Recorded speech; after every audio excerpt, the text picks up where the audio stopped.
જૂનાગઢની જેન્સીએ ઊંચી ઉડાન ભરવાના સપના નાનપણથી જ આંખોમાં પરોવી લીધા હતા. તેની આ હિંમત, ઉત્સાહ અને મહેનતના કારણે વર્ષ 2025માં આયોજિત થનાર વિમ્બલ્ડન સ્પર્ધામાં જેન્સી ભારતનું પ્રતિનિધિત્વ કરવા જઈ રહી છે. વિમ્બલ્ડન જેવી ટેનિસની પ્રતિષ્ઠિત સ્પર્ધામાં ભાગ લેવાની તક મળતા જેન્સી ખૂબ જ આશાસ્પદ જણાઈ રહી છે.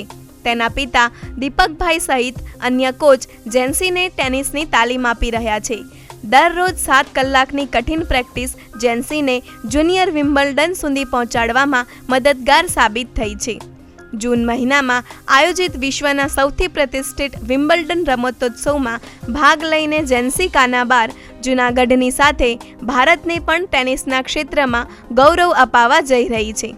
આ સુવર્ણ તક મળતા જેન્સી અને તેના પિતા દીપકભાઈનું શું કહેવું છે, ચાલો જાણીએ. મારું નામ દીપકભાઈ કાનાબાર છે.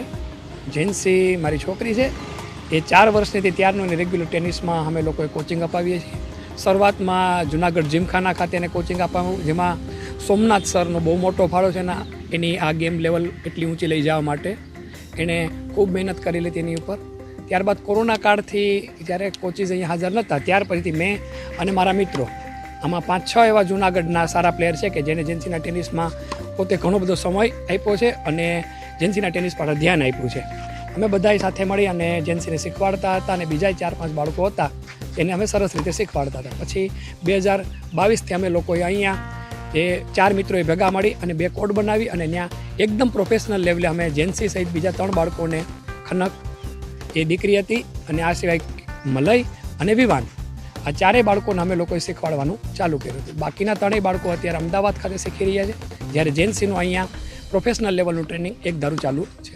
આ સિવાય એક બીજી દીકરી છે એ પ્રાંચી, એ પણ અત્યારે જુનિયર લેવલે તૈયાર થઈ રહી છે અને આ લોકોને અમે પ્રોફેશનલ બેઝ ઉપર આ રીતે તૈયારી કરાવીએ છીએ અને ભગવાનની દયાથી ઘણું બધું સારું રિઝલ્ટ મળી રહ્યું છે. આપણે આ બાબત માટે જેન્સી અત્યારે વાત કરું તો એશિયાની નંબર 1 ટેનિસ પ્લેયર છે અને અંડર 14માં યંગેસ્ટ નેશનલ ચેમ્પિયન પણ છે.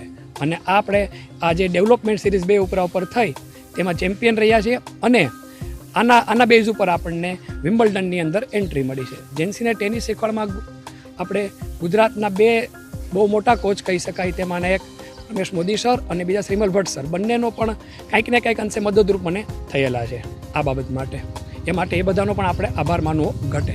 આ સિવાય ભારતમાં જ્યાં જ્યાં અમે લોકો રમવા જઈએ ત્યાં અલગ અલગ જગ્યા ઉપર અલગ અલગ કોચિસ મળતા હોય છે, જે લોકોએ ઘણી બધી જગ્યા પર કંઈક ને કંઈક જેન્સીના ટેનિસ ડેવલપ કરવા માટે મને મદદરૂપ થયેલા છે. મારું નામ જેન્સી દીપકભાઈ કાનાબાર છે. હું 4 વર્ષની હતી ત્યારથી ટેનિસ રમવાનું સ્ટાર્ટ કર્યું. પછી અત્યાર સુધી હું આખા ભારતમાં રમેલી છું અને 2 ઇન્ટરનેશનલ ટુર્નામેન્ટ પણ રમેલી છું. હવે મારે જુનિયર વિમ્બલ્ડન રમવા જવાનું થશે.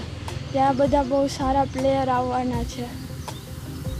નેશનલ પ્લેયર 2 ઇન્ટરનેશનલ રમી છે. ક્યાં રમી છે, કઈ જગ્યા પર? પહેલી કંબોડિયા રમી હતી ને બીજી કોચિંગ મલેશિયામાં રમી હતી.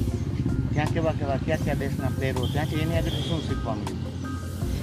ત્યાં એ લોકો પાસે ઘણી સારી શું કહેવાય કે ટેલેન્ટ છે, ઘણા સારા ટેલેન્ટ છે જે મારે શીખવાના જરૂરી છે. શા માટે ટેનિસ રમવાનું પસંદ કર્યું? કારણ કે મારા પપ્પાને શોખ હતો એવો કે ટેનિસ રમાડવી, એટલે. આગળ કેવું સપનું છે ટેનિસમાં? ટેનિસ બહુ પ્રોફેશનલ ગેમ કહેવાય, ઇન્ટરનેશનલ સૌથી વધારે ખ્યાતિવાળી ગેમ છે. આગળ ગ્રાન્ડ સ્લેમ રમવાના અને જીતવાના. એના માટે કેવી તૈયારી કરી? એના માટે બહુ વધારે તૈયારી કરવી પડે. કેવી પણ તૈયારી હતી? દિવસના અત્યારે કેટલું શેડ્યુલ છે પ્રેક્ટિસનું? મારું સવારે 7 થી 10 ને સાંજે 4 થી 8. એમાં કઈ રીતના પ્રેક્ટિસ કરો છો? સવારે કોચિંગ ને રેલી ને બધું હોય, સાંજેના થોડું કોચિંગ ને ફિટનેસ હોય ને વીકમાં 3 દિવસ જીમ હોય. ફિટનેસને લઈને કેવું જાડું? કારણ કે ટેનિસ ફિટનેસની ગેમ પણ છે. એટલે ફિટનેસ એટલે શરીર. ફિટનેસ તો અમારા સર, પછી મારા પપ્પા ને બીજા 2-3 જણા કરાવે ને મારા ફિઝિયો તરીકે ડૉક્ટર સીમા મેમ પીપલિયા પણ વીકમાં 1 દિવસ ફિઝિયોની પ્રેક્ટિસ કરાવે.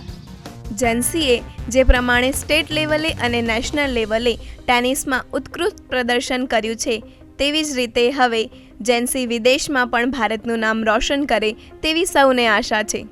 જૂનાગઢથી મનીષ ડોડિયાનો અહેવાલ, ETV ભારત, હૈદરાબાદ.